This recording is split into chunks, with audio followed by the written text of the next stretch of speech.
આ સાંડલા આ શું કામ કરે? વાહામ કરે તો ન હાલે? સાંડલા કરવાનું આ ચાલુ કર્યું, ગાલે કરે તો હાલે? ન હાલે. સંતોની પાસે બેહો તો જ બાપુ આ માણાનું ભાન થાય એવું છે, બાકી ભાન જ નથી થાય એવું.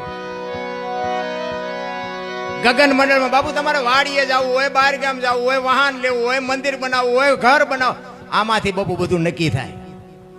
કાંટો પગમાં વાગે ને ખબર આય પડે. બાપુ શરીરની રચના કરી છે ને ઈશ્વરે, એ આપણે બહાર જ આંટા મારવા મળ્યા, અંદર કોઈ જોયું જ નહીં.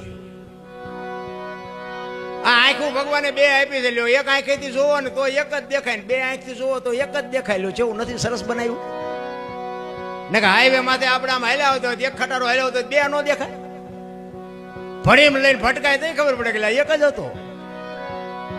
જેવી રચના કેવી કરી છે, પણ અહીંયા આપણે જોતા જ નથી. બે વ્હીલનું વાહન હોય, સાયકલ હોય, મોટરસાયકલ હોય, ઘોડી ચડાવવી પડે ને ઊભું રાખ્યું દે. આપણું બે જ વ્હીલનું વાહન છે ને ઘોડી ચડાવવી પડે, ગમે ત્યાં ઊભું રહે ને.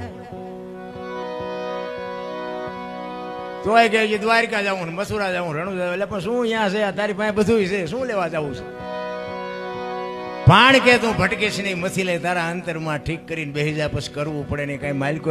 એક મંદિરમાં જાઓ ને, મંદિરમાં બે હાથ જોડો ને મૂર્તિ સામે, તો તમારી આંખો બંધ થઈ જાય.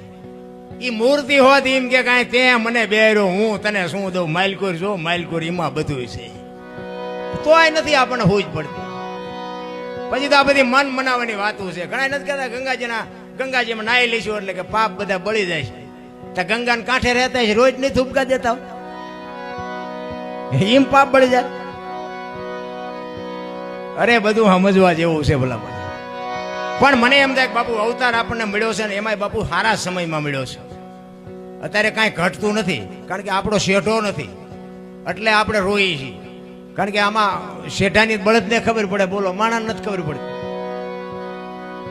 પૈસા રોજે રોજ ઢળી આવે, કાલે આટલા હતા ને આજે આટલા વધ્યા, કાલે આટલા હતા ને આજે આટલા વધ્યા.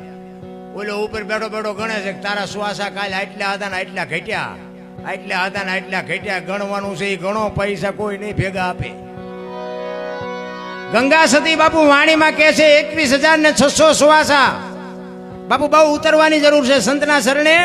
જોકે આ તો મને ખબર છે, હરિસિંહ બાપુ ભેગું બેઠો છું એટલે મને ખ્યાલ છે આ તો બધા અનુભવી છે, એટલે મજા આવે. અનુભવી હોય ને ત્યાં જ મજા આવે.